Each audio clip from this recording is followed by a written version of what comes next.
Welcome back to the Against All Odds, the Less Than 1% Chance podcast with your host, Maria Ponte, where we will hear stories of incredible people thriving against all odds. And my hope is that we can all see how life is always happening for us, even when we are the less than 1% chance. Hey, welcome back to Against All Odds, the Less Than 1% Chance podcast with your host, Maria Aponte. I am so excited for a new conversation today. And honestly, as much as things are happening in the world right now and in the life that we're living in right now, I think this conversation is so important to kind of learn how to pivot from a moment in your life where you didn't feel or you didn't see that coming kind of feeling. So I want to introduce you our next guest. His name is Vedant Akhauri. Did I say it right? Vedant Akhauri. It's pretty Vedant close. Akhauri. Awesome. So welcome. So just a little bit about him. After a layoff in a tough job market, Vedant spent 11 months hustling, overcoming doubt, and saying yes to more things. He overcame a 4-year gap in his resume by pivoting toward his passion and shedding that old idea of traditional career ladder, which we all have. We're kind of all programmed with for the most part. His work is now in video and podcast production. So honestly, Vedant, thank you so much for being here. What is your Against All Odds story? Yeah, thank you so much for having me on. This is my first time talking about this in this context for the first time. And so I'm kind of excited to be on here. Yeah. But my story was that I was the class of COVID. I was class of December 2021. So no opportunities really to work on sets. And then the strike happened, which I'll talk about later. Yeah. And so I hadn't worked on a set in 4 years, and that was costing me a lot of opportunities because I would talk to employers who'd be interested, but then they look at my resume and go, wait, so your last set experience was 4 years ago? And I'm like, well, yeah, we had a pandemic. Yeah. But a lot of the time, that's where the conversation ended, Yeah. unfortunately, through no fault of my own. I was just in the wrong class, really. But on top of that, I was let go in a very tough job market. They had a lot of consolidations on my old team. I think that summer, I think a third of my team was let go in like Ugh. two or three waves. It was heartbreaking because I worked with a lot of them extensively, and to see them be cut was just it was hard. And when that happens, then people just don't talk about it. Yeah. And so it's kind of like just soldier on, don't talk about it, just move on kind of mentality. But some of them I'd worked very closely with, and just within 1 week, a lot of them were just not there anymore. And it was hard because I had very fond memories working with some of them. Yeah. And then I was let go too. Oh, goodness. They basically just figured that it'd be cheaper to just have somebody else take over my work. And so I still remember it. It was August 25th, 2023. It was a Friday morning. I was just at home talking to my producers over text. And then right in the middle of when I was helping my producers, my login got cut. Oh my Um, gosh. and then I'm trying to log in for 30 minutes trying to figure out what's going on. And then because I wasn't hearing anything, and then I decided, you know what, IT might be at the office. And so I grab my laptop and I head out. And on my way to the office, my contractor calls me and says, your time is up. And that's how it ended. I still remember it very vividly. And just like that, my producers were super confused. Wait, why can't you help us anymore? Right 5 minutes after I got the call, a producer texted me saying, hey, can you get something done for me today?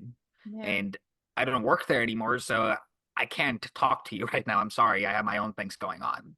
And then that was a Friday. And then the Monday, I reached out to a voiceover actor because he relied a lot on me to schedule voiceovers, which I texted him like, hey, I'm not there anymore. And he's thankful letting me know I had no idea that you weren't with them anymore. Oh my But gosh. he was very sweet. He said, it was great working with you. Please reach out if you need anything. And I hope we get to work together again. Yeah. So those were the two things, like the industry and then just spending 11 months in that because when you are unemployed, then a lot of people treat you as radioactive, Mm-hmm. unfortunately. Literally 3 days before that happened, I had somebody that I really looked up to say, hey, if you need anything like job referrals, recommendations, anything, reach out to me.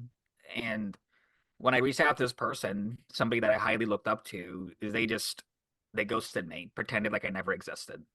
Oh, that's And so heartbreaking. I remember I used to, in my previous life, like in my 20s and early 30s, I worked in the travel industry.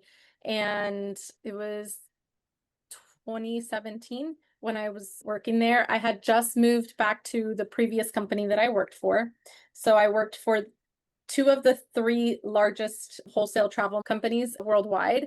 And I had started at this company, left because I had a better opportunity at the competing company. And then I was there for 2 years, came back because my previous company was like, no, we need you back. They promoted me. I was the area director for product development. And I was at the height of my career as a single mom. And I walked into the office, and all of a sudden they were going through a big merger, and I was their first to be let go because they could hire two younger people that could be paid a lot less and try to do emulate the same job. And it was so frustrating because then no matter how amazing you were, I was working for two of the top three largest companies. And then anywhere that I could then go to, the opportunity for doing the same exact job was like $40,000-$50,000 less than what I was making. And I was like, I can't sustain my family on that. And it really became tough. So I understand that crushing feeling of, wait, one moment that everything is there, and then the next moment you're like, what happened to all these opportunities and all this, like, Mhm. you're amazing at what you do and I love working with you, and then nothing. Yeah, and I was a little bit younger than you. I think Yeah. I had just turned 23 when this happened. Yeah. And first job too. And so looking back, there were signs that they were cutting people and all that, but when you're fresh out, Yeah. you don't know how to read the signs. And there's that double speak that people do in business that when you're starting out, you just don't know. And again, how was I supposed to know? Yeah. Yeah. Yeah, absolutely. So, what are some of the misses during that job search for you? What were some of those misses for you? So definitely there was the strike that happened. Like I'd already been starting to look for other jobs in the entertainment world. And I'd actually taken a writing class because I love writing. I took a TV writing class for 3 months and was like, okay, this is going to be how I break into Hollywood. But right when I finished the class, they announced that Hollywood was going on strike indefinitely. Oh my God. So film and TV, the market would just shut down basically. Yeah. And even after the strikes ended, it didn't return to normal. People still weren't hiring. And that was crushing because I mean, I'm not like just a film and TV person, but just sets, video productions in general were not hiring. Yeah. And one example that I can remember is that I was actually interviewing for MrBeast, the YouTuber, Hmm. and they were super interested in me. And I can't confirm for sure what happened. Maybe there was a hiring freeze or they filled the position, but things were going really well during the interview. But then the question came up about my recent experience. And I hadn't been on a set in 4 years again due to COVID and the strikes. And I'll never know for sure, but I still think, is that what cost me the job? Yeah. Because for reasons outside of my control, I couldn't be on a set for 4 years. And so it just kept happening over and over again where I would be in the interview stages, but when recent experience came up, I had nothing. Yeah. Yeah, that's super frustrating. I feel in those moments you're just kind of, it's like the blow after blow after blow, and you feel very defeated. But I really like to think that those are the things that make us stronger.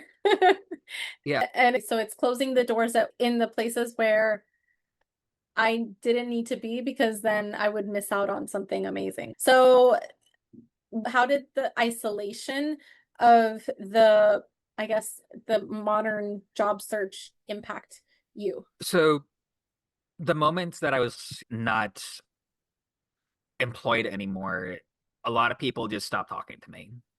That's just whether it was personal because they're like, I don't know how to help, or I don't want to help because this is too dark. I'm not equipped for this. And so people just stop talking to you. And also, I feel like as Americans, we just put too much emphasis on what we do for work. Yeah. And because one of the first questions that we ask when we meet somebody is, so what do you do? Yeah.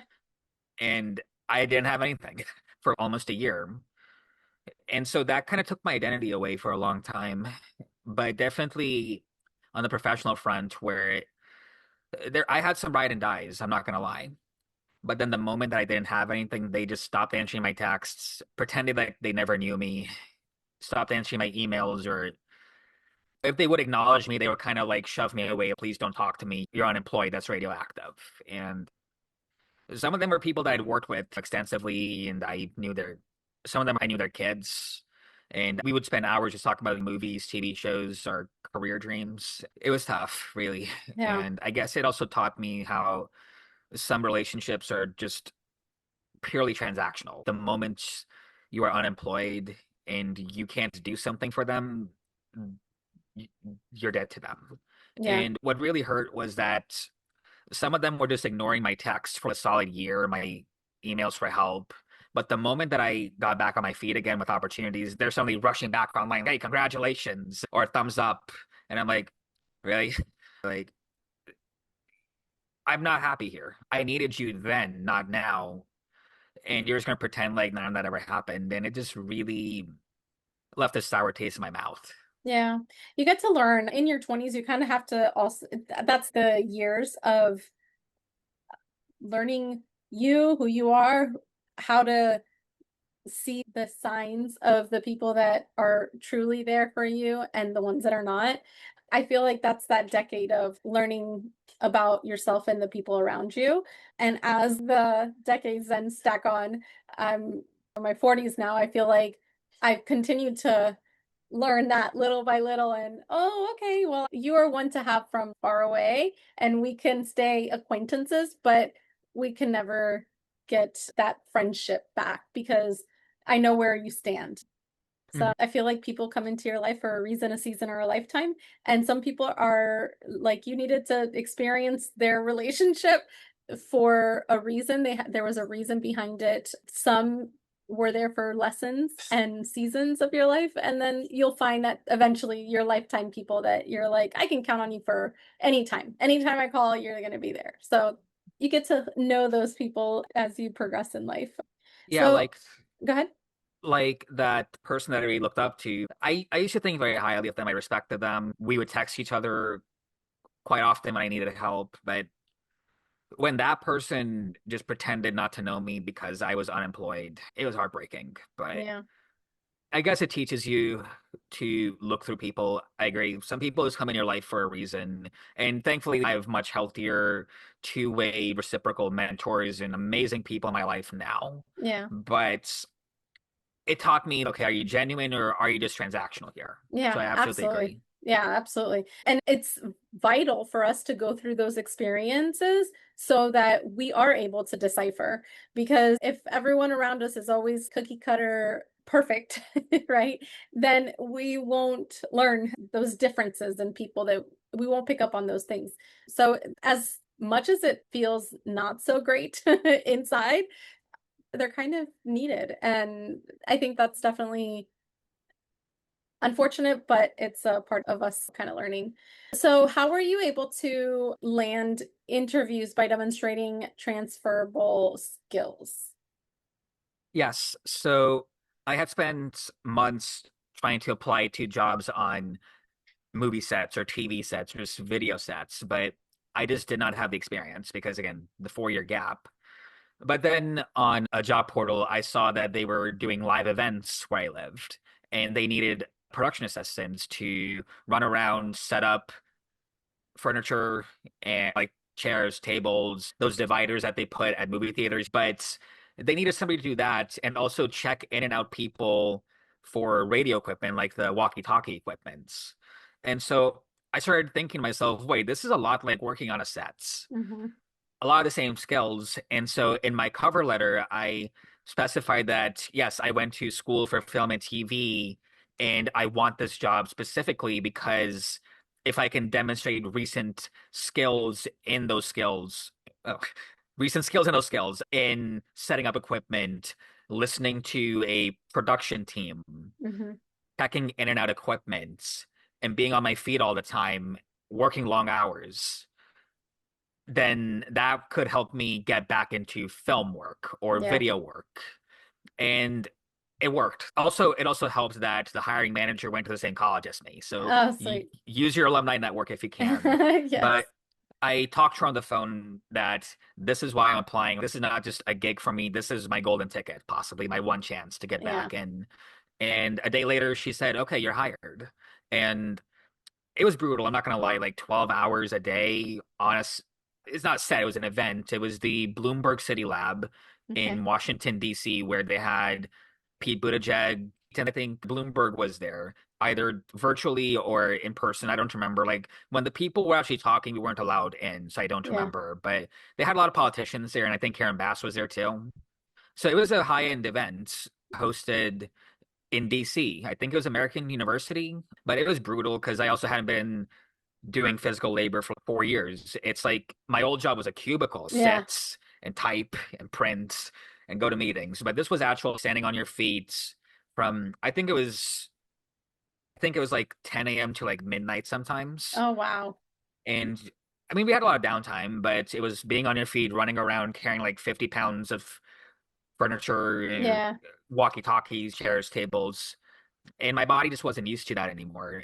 And by day two, it was a 3-day event for me. So day two, like my feet were super sore, my hands were trembling, it was hurting. And I also had like sore abs from walking and running around and standing so much. And I was also exhausted because it had been 4 years. Yeah. Like I was 23 instead of an 18, 19-year-old on a set. So your body ages a little bit too with that Yeah. invincibility gone. Absolutely.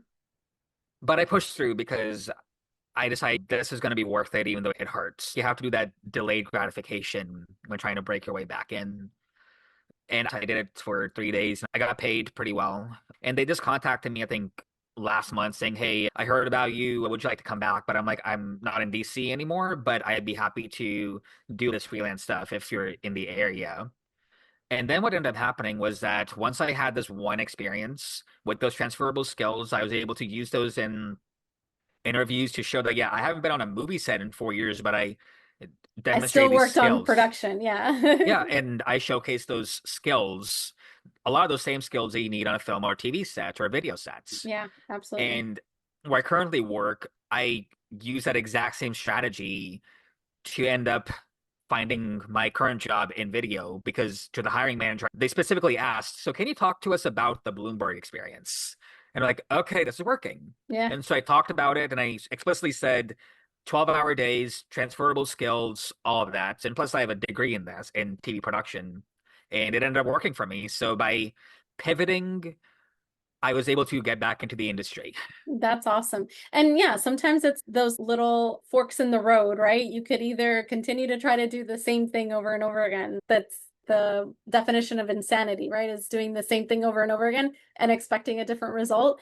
Or you can pivot and say, okay, how can this work for me and have the effect that I want to get in the door a different way in order to then get back on track, basically. So I love that. That's perfect. And it's a skill that unfortunately not everyone thinks about doing, about pivoting just, oh, but I want to be in retail and retail is all it is. But if you don't have the opportunity to get into that market, then work that the same type of skills, you know, and I have kids almost your age, so I can say that I tell them, all right, then go to work at fast food. It's still customer service. You're Hmm. still serving a customer, and you could use those skills to then kind of like wait out that time period of not having anything and shift.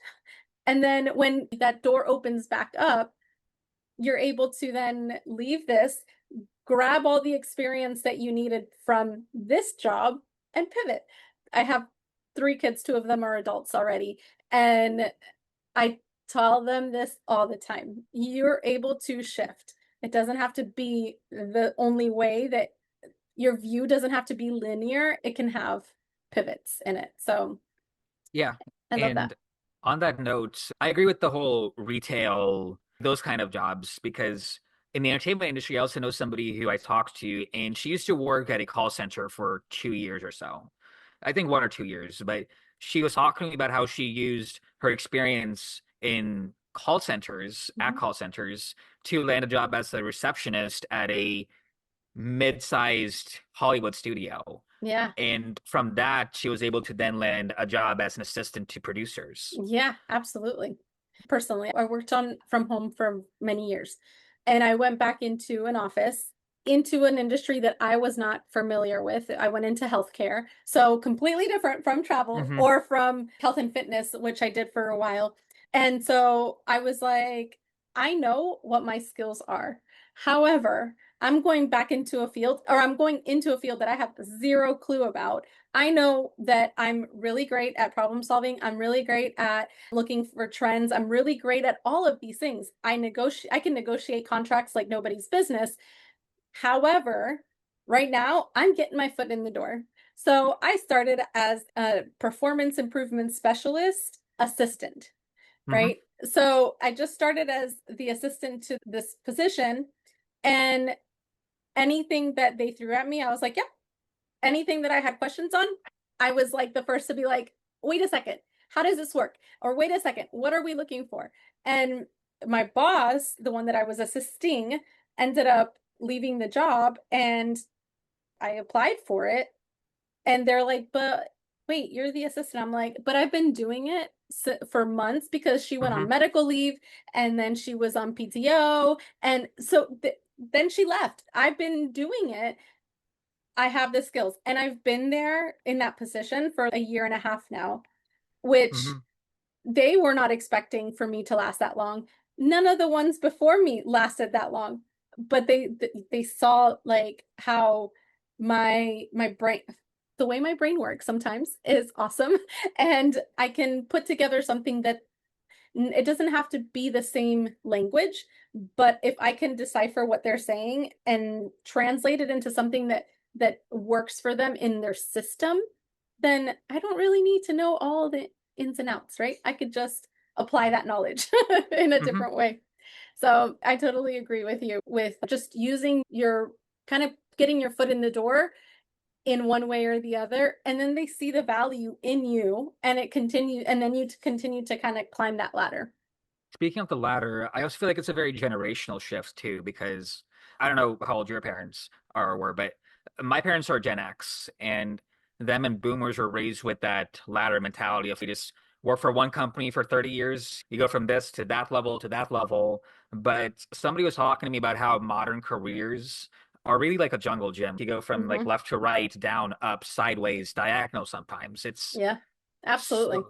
so Yeah. different now. My dad had his own business for many years, but my entire life he had his own business. So it was a little bit of different mentality. However, the way that I grew up, it was always like, yeah, you get your foot in the door to this job and you just keep climbing up that ladder. That's what I did in my travel industry career, is climbed the ladder, right? I started not knowing anything, got proficient in what I learned and what I needed, and then climbed the ladder, moved from different companies and at some point, but I still climbed that ladder. And then when you get that blow, your identity completely Hmm. shifts, and you're like, who even am I? And you have, there's a lot of work that you have to do inside and in your brain, and kind of figure out who you are, because you're not that person. You as a person are not attached to that job. That's not all that makes you up. And so but it's a shit. Oh, what do you do? I Hmm. am a performance improvement specialist. No, there's so much more to me. And so sometimes we have to kind of flip that script in our brain. But yeah, I definitely, it's okay to go from one way going up, and then sideways, and then down, and then go back up. It is a jungle gym. I Hmm. completely agree. It's very, very good analogy. I like it. Yeah, and I think it also gave me a healthier approach to this work because I was doing some freelance writing in between in this gig with Bloomberg, but for 11 months, I wasn't actively working. I was applying. And So it's like when you've been away from it for 1 year, rebuild yourself on a new identity, and then go back to work. It's Yeah. completely different. I always think about the movie Iron Man 3. I don't know if you've seen Iron Man Hmm. 3. Oh, you've seen it. Okay. Yeah. Yeah. Yeah. So you remember when Tony, he's all alone in the forest, like the suit's not working, and then he has to figure out, does the man make the suit or does the suit make the man? Yeah. That's kind of how you feel. Did the job make the person or did the person make the job? It's like Yeah. you have to rebuild yourself without your resources, your identity, and then once you put it on, it's like a healthy relationship because even without the job, you are a whole person now because Yeah. you had to live without one for a whole year or however long it took. Yeah. Ooh, that's a good one. That's a good, nice analogy there. I like it. So, how did switching your career paths, and we kind of talked about this, it landed you back to the work that you love. So, what has sparked in you since then? I just feel the most alive I've felt in years because not just before the whole employment search began, because the universe kind of made me, but with the 4 year gap preceding that, I just wanted to work on sets again. I was so excited to work on sets again.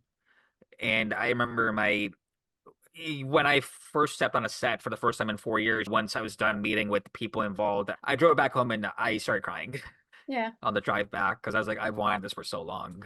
And then that excitement showed me that, okay, pivoting can work sometimes. Yeah. And what ended up happening was it was December 30th, no, it was December 29th, 2024. So New Year's Eve. If I got the date wrong, it's the same day that Jimmy Carter passed away. I found out during this Yeah. filming that I'm going to talk about. But there was an event downtown in Orlando, which apparently we both live We a few live miles from each other. literally 5 minutes away. It's Yes, so crazy. in Orlando, yeah. Just yeah. But I saw an event on meetup.com saying, "Hey, we're doing a workshop for anybody who wants to come and learn camera work."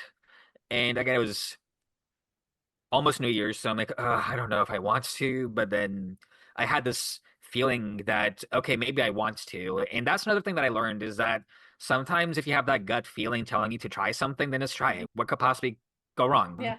So I went there, and so we're learning how to film. They had a model there, so we're like filming and learning how to use camera equipment, like tripods, lighting gear, all of that. And I met this guy there named Matthew, and I ended up networking with him. We became Facebook friends, I think, and Mhm. Instagram friends. And then about 5 months later, I see in a Facebook group that I was in for filmmakers that he's working on his debut film. Wow. And so I contacted him saying, "Hey, you may remember me. We were at the workshop 5 months ago. I'm really interested. I'm trying to get back into films." And he remembered me from that thing that I almost said no to 5 months ago. Yeah. And so he brought me onto his film, and that was my first film project in 5 years. Wow. And then he referred me to another film that his friend was working on. And then because of that, I was able to get hired on a film that was being made for Film 48, which is a competition where you have 48 hours after getting the prompt and the line and the genres to make a film. Wow. Okay. That And then sounds I, cool. and then after that happened, I just kept getting more film work here in Florida. But then the big breakthrough happened in October 2025 when there was a movie called Mortal Sin that was looking for cast and crew members here, and it's about very mature subject matter. I don't know if I can say it on the podcast, but because of that, I almost said no to that because I was like, I don't know, this is very. I mean, I think it's relevant, but it's very mature. But I listened to my gut and just ended up applying. And what ended up happening was that they're lovely people to work with, and I ended up working with a lot of them on their films, and they invited me to a filmmakers community that they're in. And I kind of became absorbed in and got referred onto their movies, and it was just really cool. That's so awesome. And we at a festival called OIF. OIF is an organization of independent filmmakers. They host festivals and competitions. This film I almost said no to won Best Picture. Wow, that's Um, amazing. and around that time, there was another film called What Happened. I almost said no to that too.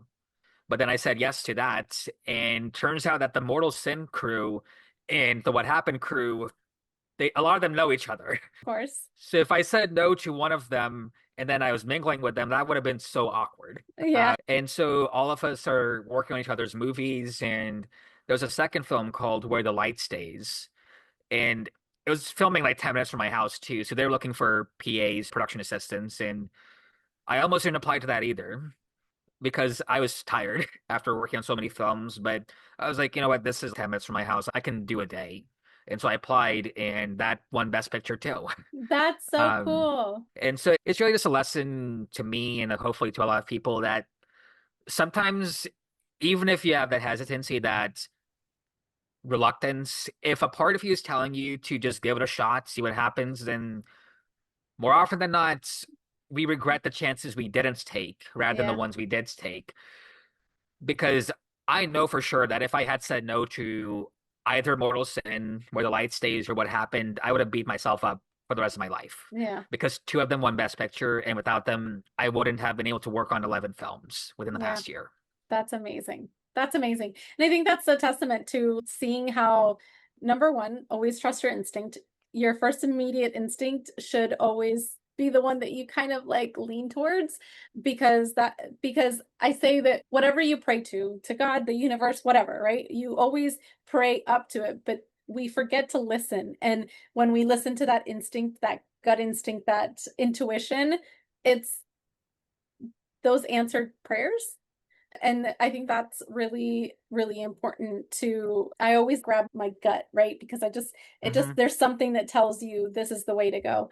And so it shows us how, like, these situations, if you wouldn't have gone through the things that you went through, it, you wouldn't be in the opportunities that you've been given today. And so I think that that's super important to see life happening for you and not to you. And in the moment, it Hmm. feels, God, why does this always happen to me? And instead, we have to kind of shift, okay, what is happening currently that I could find purpose and meaning to, where whatever it's going to take me to.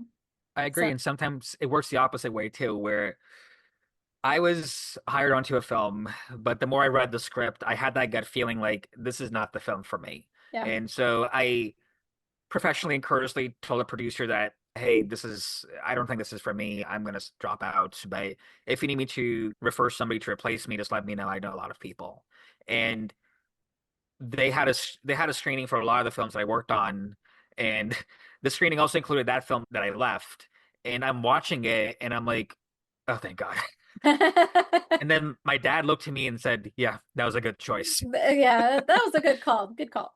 Yeah, so I think that yes, absolutely. One way or the other, I think we should always listen to our gut, and that I think is one of the most important things. So I feel like, what limiting beliefs or roadblocks did you have to overcome to get to where you are today? I just think that when we are growing up, we are raised with a very tunnel vision mindset of what success looks like, what a career path is supposed to look like. Like when I was at my previous job, I was taught that, oh, you're an assistant, then you become a coordinator, then you become a junior producer, then you become a senior producer, and then you become a supervising producer, and then you become an executive producer, and then you become a showrunner. But the past 3 or so years have really taught me that that's one path, but that's not the only path. Yeah, It's so much more flexible than that. And so I had to unlearn that linearity that I was raised on. yeah, And the second one is just be more intuitive of the people around you. Like I said, I thought I had a network, but when I needed them, poof. And so I'm like, well, I guess you're not worth keeping around. I hate to say it, but it's like I'm supposed to lean on you when I need help, but when I needed help, you weren't there. So what's even the yeah, point? yeah, And the third is just learn to read people again, because this still haunts me where at my previous job, I'm not going to say who, but there was somebody higher up who said to me, "Oh, but we still need you until March." Just kidding.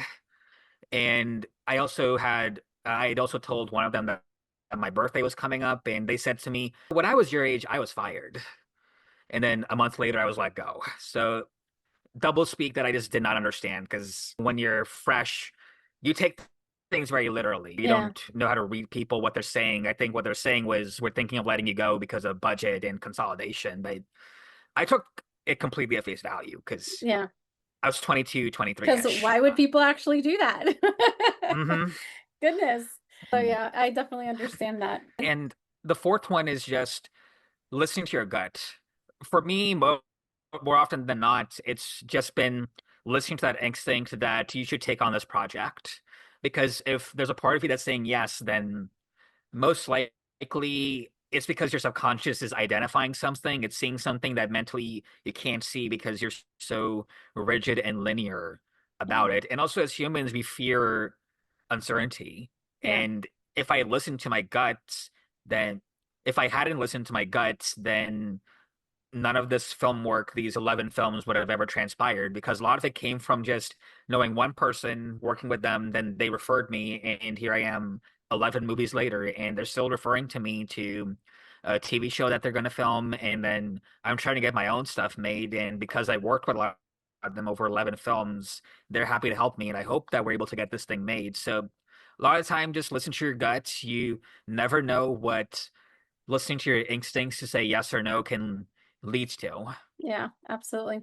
So kind of to close this off, what daily habits or rituals have helped you reach the level of success where you are now?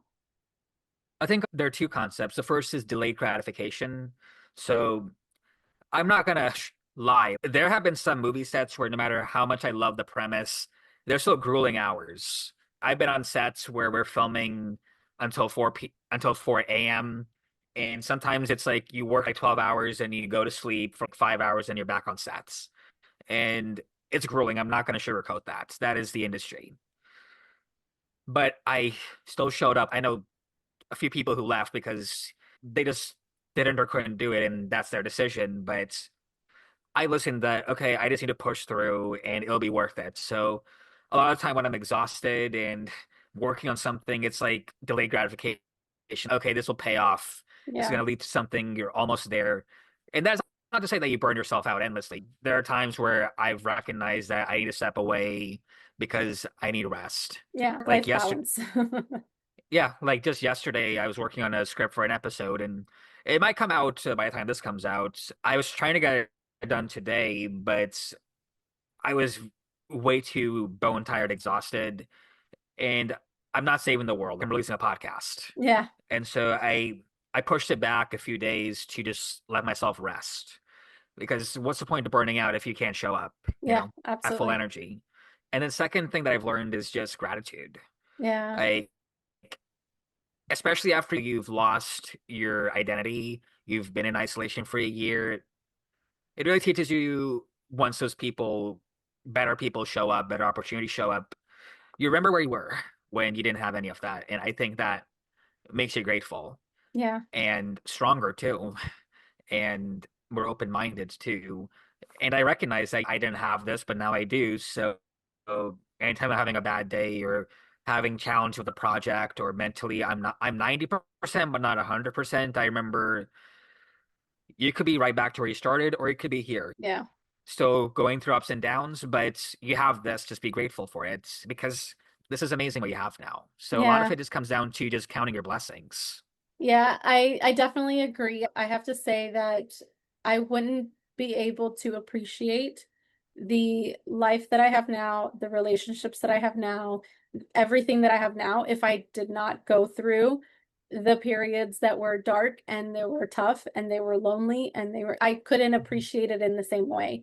So yeah, I think that definitely shows, that kind of just shows all of the how beautiful it is to go from one dark place and see the light and then be so super appreciative of that light because you know what that dark is. Yeah, I remember 3 years ago when that happened. It was dark. It was terrifying, legit terrifying, and I didn't know if I'd ever be able to work again. And when you're in a place like that, your mind just keeps running in circles. It keeps ruminating over the worst case. What if I never find work again? What if I'm done? And luckily, I had some very patient and loving people in my life who helped me navigate that. And in a lot of ways, they helped pull me out of it. Even the people that I've worked with on films and video sets and podcasts since then, I wouldn't be where I am without them. And they definitely, through love and support and understanding and opportunities, they, in a lot of ways, pulled me out of that darkness that was just there for a year, just hanging every hour. Because Yeah. that's the thing, too. Once you're in the darkness, I don't know if it's PTSD or whatever, but it took a solid year for my mind to remember and realize that you're not there anymore. Yeah.